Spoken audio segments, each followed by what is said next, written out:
એક પેડ માં કે નામ આ નારો ભારતના વડાપ્રધાન નરેન્દ્ર મોદીએ આપ્યો.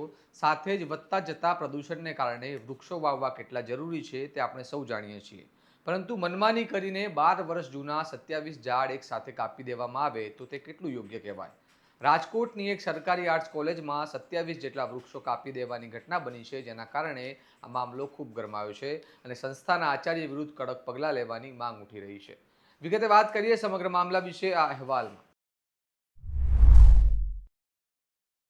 નમસ્કાર, હું ચિરાગ વર્ષાબેન. આપ જોઈ રહ્યા છો સ્વમાન. રાજકોટના કોટા સાંગણી સ્થિત ઠાકોર મુળવાજી વિનયન કોલેજમાં 12 વર્ષ જૂના 27 વૃક્ષો કાપી દેવાની આ ઘટના સમગ્ર પંથકમાં ચર્ચાનો વિષય બની છે. કારણ કે એક તરફ સરકાર પર્યાવરણ બચાવવાની વાતો કરે છે અને બીજી તરફ સરકારી કોલેજના પ્રિન્સિપાલ દ્વારા 27 વૃક્ષો કાપવાની ઘટના ઘણા સવાલ ઊભા કરે છે.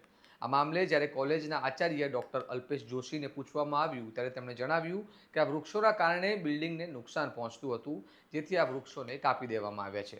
સાથે જ આ મામલો ગરમાતા આચાર્ય દ્વારા ઔપચારિક માફી માંગવામાં આવી છે, પરંતુ આ મામલે એક જાગૃત નાગરિક દ્વારા રાજકોટ ગ્રામ્ય પોલીસ અધિક્ષક અને ગુજરાતના શિક્ષણ કમિશનરને પત્ર લખી આરોપ લગાવી માંગ કરવામાં આવી છે કે આચાર્ય સામે જાહેર સંપત્તિ સમાન વૃક્ષોને કાપવા બદલ કડક કાર્યવાહી કરવામાં આવે, કારણ કે વૃક્ષ કાપતા પહેલા વન્ય વિભાગની મંજૂરી લેવી પડતી હોય છે. તો શું તેમની પાસે મંજૂરી હતી? તેની યોગ્ય તપાસ કરવામાં આવે. અને વધુમાં તેઓએ આરોપ લગાવ્યો છે કે આચાર્યના દાવા મુજબ વૃક્ષો સંસ્થાની બિલ્ડિંગને નુકસાન પહોંચાડતા હતા, પરંતુ એક વિડીયો સામે આવ્યો છે જેમાં દેખાઈ રહ્યું છે કે વૃક્ષોના કારણે ફૂટપાથને પણ નુકસાન નથી થયું, તો પછી બિલ્ડિંગને કેમનું નુકસાન પહોંચ્યું?